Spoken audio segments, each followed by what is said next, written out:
वर्ष जो यहाँ पर निकलता है, जो फसल यहाँ पर हनुमान जी महाराज निकाली जाती है, वही फसल हर साल यहाँ पर उत्पन्न होती है। नमस्कार साथियों, मैं आपका मित्र देवेंद्र कुमार वर्मा और आप सभी को अक्षय तृतीया की बहुत बहुत बधाई। सनातन धर्म में कहा जाता है कि अक्षय तृतीया के दिन जो कार्य किया जाता है वो अक्षय होता है, यानी कि बहुत ही ज़्यादा उसका फल मिलता है।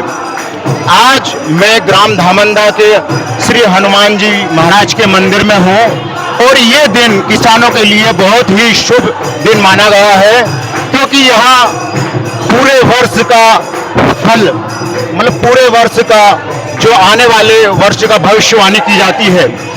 किसान अपने जानते हैं कि आने वाली फसल कैसी होती है, ये एक प्रोसेस के थ्रू गुजरते हैं। यहाँ पर भगवान श्री राम के अनन्य भक्त श्री हनुमान जी महाराज के सामने कुछ कार्य किया जाता है और वो कार्य के जरिए किसानों को पता चलता है कि आने वाले वर्ष कैसा है।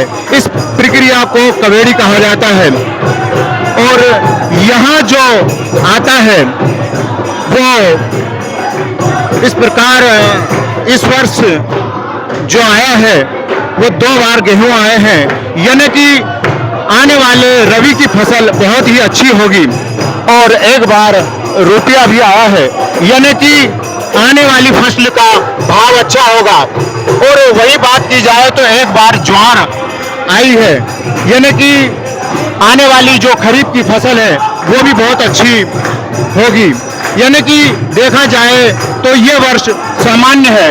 ये मान्यता, ये प्रचलन बहुत ही वर्ष पुराना है। यहाँ पर सैकड़ों गांवों की नज़र यहाँ की प्रक्रिया पर होती है। सैकड़ों गांव यहाँ पर मतलब बहुत दूर दूर से लोग आते हैं और इस प्रक्रिया में शामिल होकर अपना आने वाला भविष्य, आने वाला वर्ष ज्ञात करते हैं। और इसी प्रक्रिया को हम आगे भी बातचीत करेंगे कि ये प्रक्रिया किस प्रकार की जाती है और कैसे हम इस भविष्यवाणी को याद करते हैं।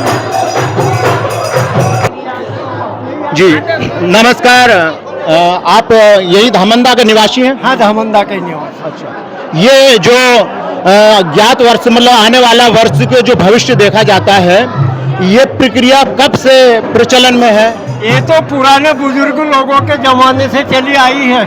बहुत हमें भी पता नहीं कि कब से चली आई थी।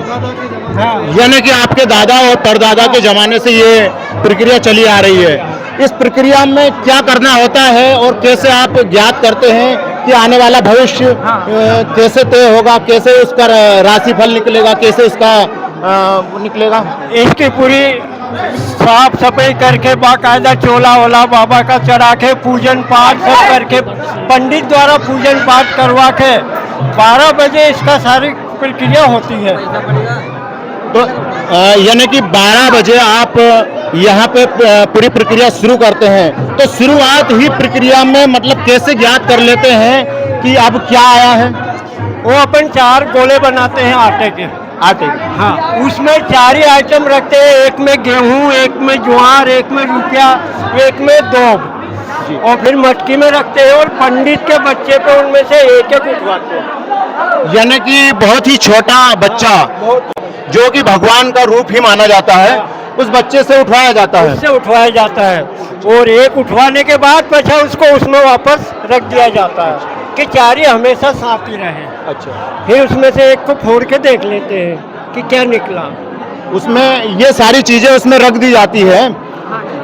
ये अलग अलग 4 में एक एक आइटम रख दिया जाता है। यहाँ जो निकलता है जैसे वो बिल्कुल ही सटीक होता है। बिल्कुल सटीक। यानी कि आपने भी देखा है कि जो यहाँ भविष्यवाणी हुई है वो आने वाले वर्ष में सही साबित हुई है। सही साबित, बिल्कुल। जी बहुत बहुत धन्यवाद। जानकारी हम पंडित जी से लेते हैं। देखिए, हमारे यहाँ गत वर्षों से कई वर्ष हो गए, हमें भी ध्यान नहीं है। हम जब बचपन में थे तब से हम ये प्रथा देखते आ रहे हैं और हर वर्ष जो यहाँ पर निकलता है, जो फसल यहाँ पर हनुमान जी महाराज निकाली जाती है, वही फसल हर साल यहाँ पर उत्पन्न होती है। पिछली बार भी भगवान ने गेहूं प्रदान किए थे, भगवान की कृपा से और असीम कृपा से गेहूं खूब प्रकार से हुआ और बहुत अच्छी तरीके से हुआ। फसल हमारी बहुत अच्छी हुई, बारिश भी अच्छी हुई, जितनी होनी थी उतनी पर्याप्त मात्रा में बरसात हुई यहाँ पर, और हनुमान जी की असीम कृपा से इस गांव में उन्नति कहीं ना कहीं हमको दिख रही है। इस वर्ष भी 2 बार गेहूं निकले हैं, प्रथम बार में भी गेहूं निकले, द्वितीय बार में भी गेहूं निकले, तृतीय बार में पैसा निकला है, रुपया। रुपये का मतलब होता है कि जो गेहूं की फसल होगी उसका हमको जो दाम मिलेगा वो भी इस वर्ष हमको अच्छा मिलेगा। और चतुर्थ बार में हमको ज्वार मिली है। इसका मतलब है कि इस बार जो हमारी फसल है वो अत्यंत ही बहुत ही लाभदायक सबके लिए होगी। और इसका एक परिणाम ये है कि हमारे गांव में अभी तक कोई यज्ञ नहीं हुआ, लेकिन इस बार हनुमान जी महाराज की कृपा से हमारे गांव में यज्ञ होने जा रहा है, ग्राम वास्तु होने जा रहा है, गांव की शांति होने जा रही है। इसलिए उस यज्ञ का परिणाम स्वरूप भगवान ने हमको पहले ही प्रदान कर दिया है कि 2 बार इस बार हमको गेहूं प्रदान किए हैं।